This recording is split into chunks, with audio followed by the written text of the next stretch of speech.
Hoje encontramos, por entre o pó, os livros, aqui neste alfarrábio, este livro curioso de Artur Augusto da Silva, sobre usos e costumes jurídicos dos mandingas. E escolhemos um dos aspectos que ele relata aqui para partilhar convosco. Mais concretamente, a questão do casamento, de promessa, dentro dos usos e costumes dos mandingas. Vamos ler aqui um trecho da sua narração sobre o casamento dos mandingas, que eles chamam de futo. O casamento entre os mandingas, islamizados ou animistas, é precedido de uma série de atos tendentes à sua realização e que, levados a cabo com maior ou menor solenidade, são observados com escrúpulo. Se hoje alguns mandingas, poucos, diga-se, veem no casamento um ato despido de qualquer significado, isso não significa que a cerimônia não continue sendo para eles um ato importante. Ninguém se lembrará de dizer que, do facto de um ocidental, ou de alguns ocidentais, olharem para o casamento com ligeireza e desprendimento, ele não continue sendo um dos mais importantes momentos da vida da maioria dos ocidentais. Sacramento ou contrato, qualquer europeu normal ainda considera o casamento como o ato mais importante da sua vida. O pedido de casamento ou ajuste era, em tempos mais recuados, feito quando os noivos, tinham pouca idade, ou até mesmo antes de nascerem. Não era raro que os pais combinassem dar reciprocamente em casamento os próprios filhos, acontecendo que, por vezes, os maridos eram mais novos do que as mulheres. Este costume tanto se observa entre os animistas como entre os muçulmanos, embora todos os mandingas convenham que uma mulher deve ser mais nova que o marido, pelo menos 3 anos. Atualmente, o pretendente, depois de obter a permissão do seu chefe de família, começa requistando a pretendida, mostrando-se liberal para com ela, com a família e com as amigas a quem envia presentes. Dizem os mandingas que tais presentes servem para valer o caminho. Verificando que os presentes são bem aceitos, o pretendente encarrega um dos seus parentes idosos de levar ao pai da pretendida 5 nozes de cola. Mandam as boas maneiras que ninguém aborde durante a conversa o motivo da visita. Na semana seguinte, o mensageiro reaparece com 2 embrulhos, um contendo de 5 a 10 nozes de cola e o outro cerca de meio quilo. Desta feita, o pai da pretendida mostra-se surpreso e inquere sobre o motivo da visita. Exposto a ele, o pai diz que não pode resolver por si só e manda chamar os seus irmãos e parentes responsáveis, a quem oferece as 5 nozes de cola. Há sempre alguns parentes que põem resistência ao casamento, porque não é de bom tom, mesmo que o casamento seja desejado por todos, que ele seja aprovado com pressa, até porque podem surgir outros pretendentes mais vantajosos.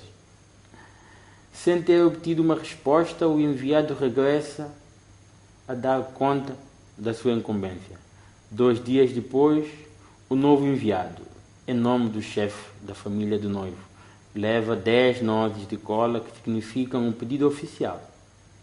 Nessa ocasião, o pai da pretendida dá uma resposta, declarando que terá muita honra em receber o pai do pretendente para ajustar as condições do casamento, montante do dote e forma do seu pagamento.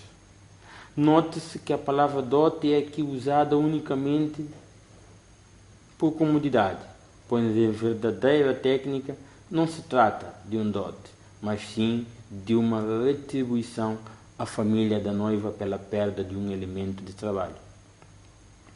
Fixado o dia, encontram-se os dois e manda a civilidade que só após uma longa conversa sobre o tempo, as colheitas, o gado, etc., se entra na combinação.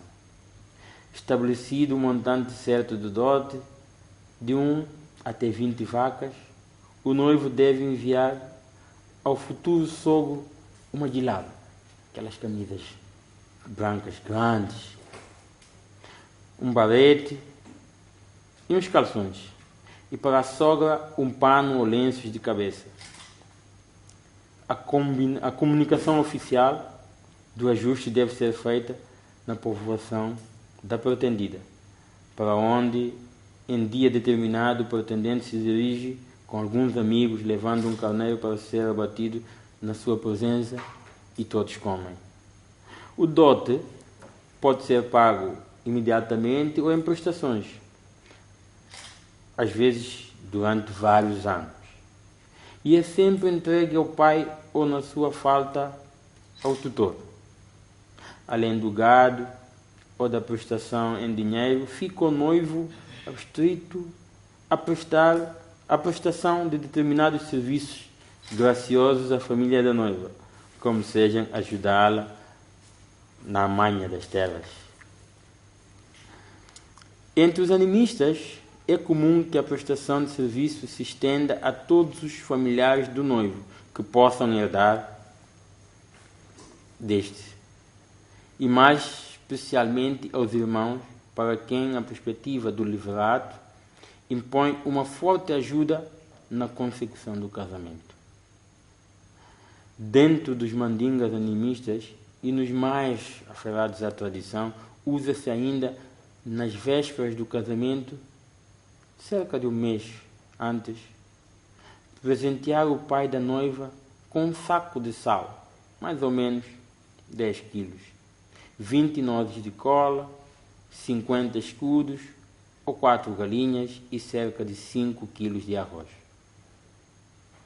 Entre estes mandingas, no momento do pagamento total do dote ou de uma parte dele, considera-se perfeito o contrato de casamento, enquanto que entre os mandingas muçulmanizados, a perfeição do casamento nasce só depois da sua consumação física e tendo o mesmo dote sido pago na totalidade.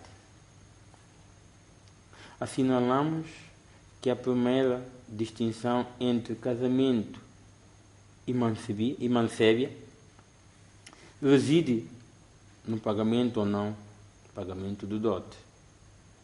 Não existe nessa fase de promessas de casamento ou noivado nenhuma interferência religiosa ou de espírito mágico.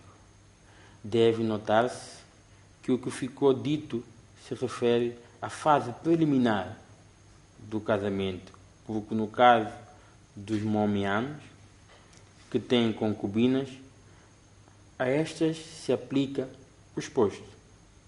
O dote da concubina é entregue a pronto, porque só toma concubina quem já é casado, e presume-se por isso que dispõe de meios suficientes para satisfazer aquele encargo.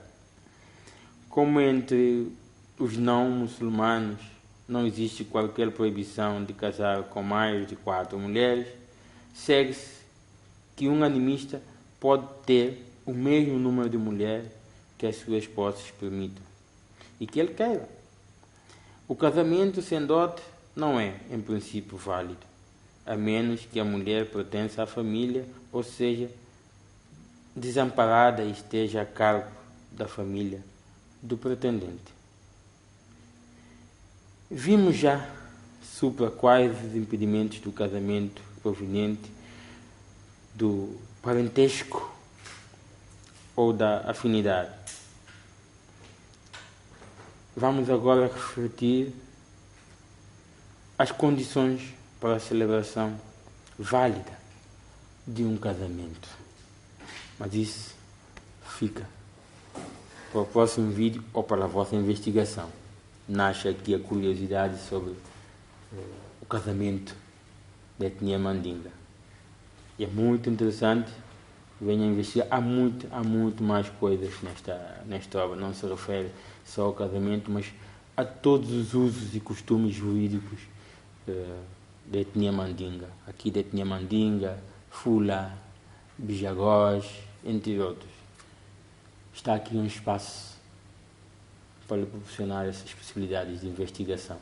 Apareça e aguce a sua curiosidade.